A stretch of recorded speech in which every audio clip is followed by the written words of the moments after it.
ஓம்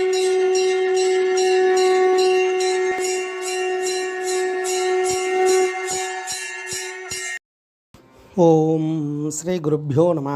ஓம் come கணபதையே நம. நம்ம ஸ்ரீநிகேதன் வலைதளம் வாயிலாக முருகப்பெருமானுடைய சாஸ்திரநாமத்திலிருந்து தினம் ஒரு நாமாவளியை சிந்திச்சென்றிருக்கோம். இன்றைய தினம் 867வது நாமாவளியாக ஓம் ஷட்வர்க தாத்ரே நமாகம்.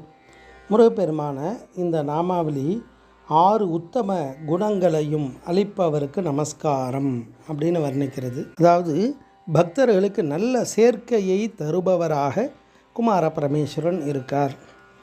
ஒவ்வொரு உயிருக்கும் பல்வேறு விதமான சுக துக்கங்களை அனுபவிப்பதற்காக இந்த பூமியில் தோற்றமானது ஏற்படுது. அதில் உத்தம குணங்கள் 6 விதமான குணங்கள் விசேஷமாக சாஸ்திரங்கள் நமக்கு சொல்லுது.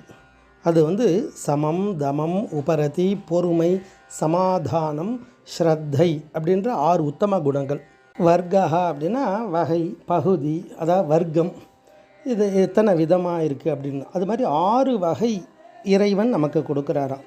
சமம் அப்படின்னா அடக்கத்தை குறிக்கக்கூடியது. இந்த அடக்கம்தான் எல்லா உயிருக்கும் முதன்மையானது. அதனால தான் ஆற்றுவார் ஆற்றல் பணிதல் அப்படின்னுவார். அடக்கம் அமரருள் உய்க்கும், அடங்காமை இருள் உய்த்து விடும்னுவார். தேவலோக வாழ்க்கையை கொடுக்குமா எது அப்படின்னா அந்த அடக்கம். அப்பேற்பட்ட அந்த சமம் அப்படின்றத கொடுக்குறார். அடுத்து தமம் அப்படின்னா நல்வழிப்படுத்துதல், புலனடக்கத்தை கொடுக்குறார். ஏன்னா இந்த புலனைந்தும் வென்றான் தன் வீரனே வீரம்னு ஔவையார் சொல்லுவாள். அது மாதிரி 5 புலனையும் அடக்கி ஆளும்பொழுது தான் மனித தன்மை வெளிப்படும். ஏன்னா பிறக்கும் பொழுது விலங்கு மனதோடு தான் பிறக்கிறது ஒவ்வொரு உயிர்களும். அதனால தான் விலங்கு மனத்தால் விமலா உனக்கு கலந்த அன்பாகி கசிந்து உள் உருகும் நலம்தான் இல்லாத சிறியேர்கு நல்கி அப்படின்னுவார். அப்போ இந்த விலங்கு மனதை பூஜைகள், வழிபாடுகள், பெரியவாளுடைய அந்த பணிவு, பெரியவாகிட்ட இருக்கக்கூடிய அந்த பணிவின் மூலமாக, அவளுடைய வழிகாட்டுதல் மூலமாக அதிலிருந்தெல்லாம் நம்ம விடுபட முடியும்.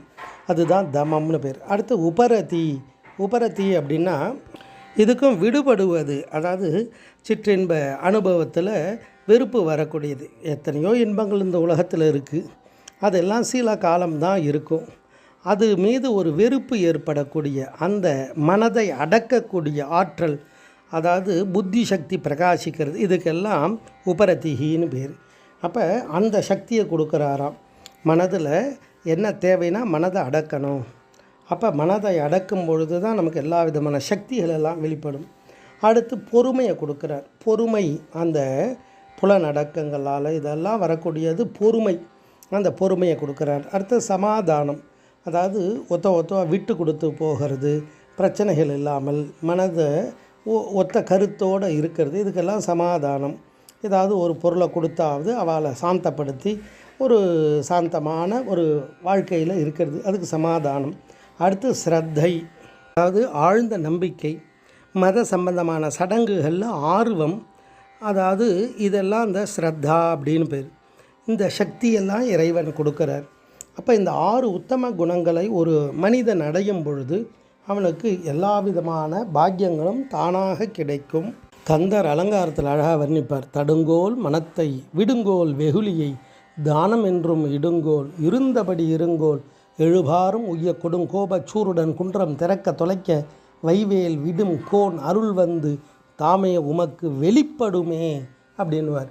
ஏன்னா தெய்வம் வரணும்னு அவசியம் இல்லை. ஏன்னா அவர் எங்கும் இருக்கார். நம்மளுடைய ஹிருதய குகையிலையும் இருக்கார், குஹனாக இருக்கார். அப்போ இந்த உத்தம குணங்கள் எல்லாம் வந்ததுன்னா அவர் சுவாமி வெளிப்படுவார். இந்த சரீரத்திலிருந்தே வெளிப்படுவார். இந்த ஆத்மாவை பிரகாசிக்க செய்வார். அப்பேற்பட்ட 6 உத்தம குணங்களை அளிப்பவராக குமார பரமேஸ்வரனை இந்த நாமாவளி அழகாக வர்ணிக்கிறது. ஓம் ஷட் வர்க தாத்ரே நமஹ. ஸ்ரீ குருப்யோ நமஹ. ஓம் சும் சுப்பிரமணியாய நமஹ.